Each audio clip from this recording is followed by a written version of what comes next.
Zdravo dragi moji, dobrodošli na kanal. Danas pravimo jedan poseban recept, baklava kolač, ali bez kora, izuzetno sočan i ukusan, pa hajde da počnemo. Za početak će vam biti potrebno 400 g pšeničnog riza, 100 g brašna, potom sam dodala i pola kesice praška za pecivo.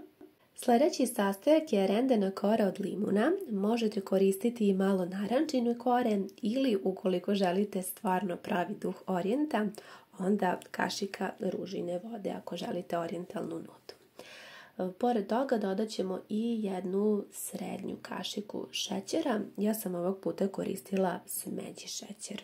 Zatim treba 150 ml pomešanog ulja i masti ili putera. Ja sam sada ovdje imala ovaj margarin za kolače, pa sam odnela njega da rastopim, a ostatak sam dodala suncokretovo ulje.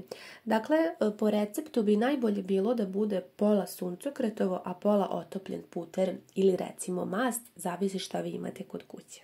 Dakle, u testo u suve sastojke za početak prvo dodajemo masnoću i ono što je jako bitno i karakteristično za ovaj recept jeste da testo pomešate sa rukama, nikako sa nekim spravama, kako bi se masnoća upila u griz i brašno i kako bi kolač bio mekan.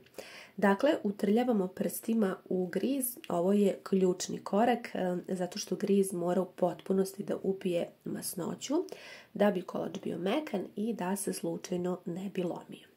Potom dodajemo mlaku vodu. Oko 110 ml, vi pripremite možda još 1 do 2 kašike mlake vode. Vidjet ćete koliko vam je potrebno. Lepo mesimo sada kolač. Testo treba da bude mekano, ali vidjet ćete do kraja neće on se lepiti za ruke, bit će savršeno. Inače, da malo pričamo o tome kako je ovaj kolač nastao, on potiče iz Severne Afrike, dakle iz Tunisa, Alžira, Maroka i tamo se vekovima priprema. Međutim, mi ćemo danas napraviti našu domaću verziju sa orasima i medom, mekšu i sočniju nego prava baklava. A ja ću vam reći šta oni inače pored oraha znaju da koriste kao punjenje. Jako mi se dopao ovaj recept, jedan predivan kolač sa orijenta i da znate, ovaj kolač mnogi zovu još i arapska baklava bez kora. Kada ste umesili testo, ostavite ga da odmori nekih otprilike 20 minuta, a za to vrijeme sledi punjenje. Sad kako je ovaj kolač nastao u Alžiru, izvorno on se priprema sa urmama ili orasima, cimetom i medom. To su sve simboli bogatstva i sreće u arapskoj kulturi, ali ja ću ovog puta da iskoristim 2 kašike smeđeg šećera, potom 1 kašiku cimeta, to jest malu kašičicu, tako i oni dodaju, i dodat ćemo 200 g mlevenih oraha. Malo ćemo to sve pomiješati, a potom 3 do 5 kašika mlijeka. Potrebno je da orasi upiju mlijeko i da postanu onako mekani, ali ne previše, vidjet ćete do kraja. Mlijeko dodajemo tek toliko da se masa može lepo pomiješati. Ukoliko želite, možete unutra dodati i 1 kašiku meda ako volite slađe. Već sada ima jako lepu izraženu aromu zbog mešavine cimeta i oraha, tako da mi se jako dopada ovo punjenje i vidite otprilike kako izgleda nakon dodavanja mlijeka. Ostavite po strani, sačekala sam 20 minuta da testo odstoji i sada prelazimo na formiranje samog kolača. Vidite da je sve bilo krajnje jednostavno, tako da bih mnogo voljela da ovaj recept isprobate. Ne znam da li ste imali priliku nekada već negde da ga jedete, ali ako niste, eto savršenog prijedloga. Ja sam često gledala ovakve recepte, iskakali su mi, dakle ne recepti, nego sami ti kolači i mnogo me je zainteresovalo da naučim da ih pripremim. Kao što ste vidjeli, testo je potrebno da podelimo na 2 jednaka dela. Jedan ćemo ovako da razvijemo u pravougonik. Ova količina smese je dovoljna za tepsiju koja je dimenzije 20 puta 30 cm. Ne treba vam veća, možete naravno koristiti i okruglu. Na ovaj prvi deo kore nanosimo fil. Inače i kora jako lepo miriše po limunu, tako da je ovo jedna za mene zaista savršena kombinacija i bez mnogo muke možete napraviti kolač koji dosta liči na baklavu, tako da ukoliko ste ljubitelji iste, mislim da ćete se oduševiti sa ovim receptom, a ono što je važno je što se pravi toliko brzo i jednostavno i mislim da će ovaj recept svima uspjeti. Razmažite fil, a sad prelazimo na drugi deo testa. Potrebno je da formiramo pravougonik koji je dimenzije kao naš pleh kako bismo mogli da pokrijemo sam kolač. Ja ću iskoristiti papir za pečenje, stavila sam testo na papir za pečenje i sada ću polako da ga razvijam sa oklagijom. Potom sam uzela ovako da izmerim koliki je moj pleh kako bih mogla lepo da napravim ovu drugu koru u obliku moje tepsije i stvarno je bilo jednostavno. Mislim da je ovo najpraktičniji način da uradite. Inače, ovaj kolač se priprema za razna slavlja i svečanosti, tako da obično se ova gornja kora ukrašava kako bi on bio i estetski izuzetno lep i privlačan.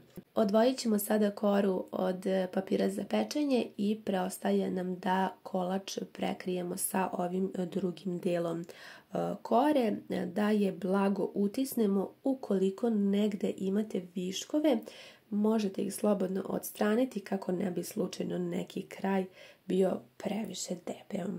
Ja koliko god sam se trudila da napravim u dimenziji pleha, opet sam ovdje vidjela sa lijeve strane da mi je malo deblje testo, pa ću odstraniti višak i završili smo sa gornjom korom. Preostaje da kolač isečemo. Pre samog pečenja kolač se seče, može na kvadrate ili rombove, baš kao kod prave baklave. Ja ću ovako napraviti manje komadiće. Po želji vrh možete lagano da zarežete nožem u neki mrežasti dezen za lepši izgled, jer kao što sam rekla, kolač je svečan, odnosno pravi se za neke svečanosti. Dobro ovako izrežite svako parče da vam unapred bude lijepo isečeno i preostaje nam još samo da ga ovako zarežemo. Ovo naravno i ne morate ukoliko nemate vremena, ali eto estetski će sigurno lepše i svečanije izgledati. Sad meni je žao što nisam imala one specijalne kalupe sa kojim bih mogla da ukrasim ovaj gornji sloj kore kako oni to inače rade, ali eto ovako sam se poslužila sa nožem. Nosimo kolač na pečenje u rernu koja je zagrejana na 180 stepeni, a za to vrijeme pripremamo preliv. Dakle, dok se sam kolač peče koji već tako lijepo miriše, mi pripremamo najlepši deo, a to je medni sirup. Prvo ćemo da uzmemo pola soka od jednog limuna, a potom i 50 ml vode. Pored toga, glavni sastojak je med. Potrebno je na ovu količinu 150 g meda. Nemojte sa medom štedjeti jer on je jako važan u ovom receptu.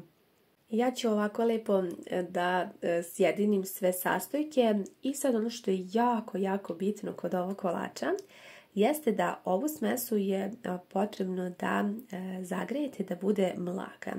Ne sme nikako da proključa. Nosimo je da se tek toliko zagreje da bismo mogli da prelijemo kolač. Kolač se peče oko pola sata. Kada blago porumeni, odmah ga vadite. Nikako ne sme da se stvori ona brown slučajno korica ili sloj, onda vam se prepekao.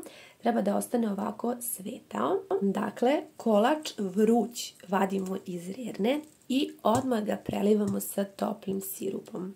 Tokom samog prelivanja čućete ovaj najlepši zvuk kad prosto med upija i to je taj trenutak magije, mogu slobodno reći. ostavite da se lepo ovaj medni sirup upije ili nekih 3-4 sata, ali najbolje bi bilo da ostavite tokom noći. Ovaj medni sirup je duša kolača i taj spoj meda, oraha i griza daje mu onaj orijentalni šarm i mislim da ga svi obožavamo. Pokrijte kolač sa krpom i kao što sam rekla, ostavite najbolje tokom noći ili barem nekih 3-4 sata. Jako je bitno da kolač upije. Dakle, kad se kolač potpuno ohladi i kada je upio sirup, on će posle par sati postati toliko mekan, svaki zalogaj će biti izrazito mekan, sočan, mirisat će na med, puter i orahe. Savršen za uz kafu, uz čaj. Ja nisam mogla da odolim, a da ne izvadim nekoliko parčića ove naše arapske baklave ili nazovite ga kako želite, stvarno je fantastičan. Ja sam inače mnogo veliki ljubitelj baklava, posebno obožavam ove sada nove baklave sa pistaćima. Ne znam da li može ovaj recept da se napravi sa pistaćima, možda i može, možda ću ga ja isprobati. Inače, ono što je još specifično, recimo u Tunisu, ovaj kolač se prži u ulju, a u Maroku se peče u rirni. Kod nas smo ga ovako prilagodili našim ukusima, pa smo koristili orahe umjesto urmi, a domaći med umjesto ružine vode. Nadam se da vam se ovaj recept dopao i mnogo bih voljela da mi javite vaše utiske. Posebno ukoliko isprobate recept, mislim da ćete se oduševiti jednako kao ja. Trudim se koliko toliko da pričam da mi glas ne odlazi jer sam se prehladila. Pre par dana sam vadila umnjak, tako da me rana još uvijek boli. A u međuvremenu sam se i prehladila, tako da je sad to još otežavajuća okolnost, ali nadam se da mi ne zamerate. Također se nadam da ste uživali sa mnom u ovom receptu. Zajedno ćemo ga sada isprobati jer ja volim da vam prikažem i sam presjek, odnosno kako izgleda kada isprobate kolač. Pogledajte. Savršeno je sočan, ukusan, stvarno podsjeća na baklavu i mnogo bih voljela da ga isprobate. Vi mi pišite kako vam se dopao. Hvala vam mnogo što ste gledali ovaj video i ljubim vas sve puno.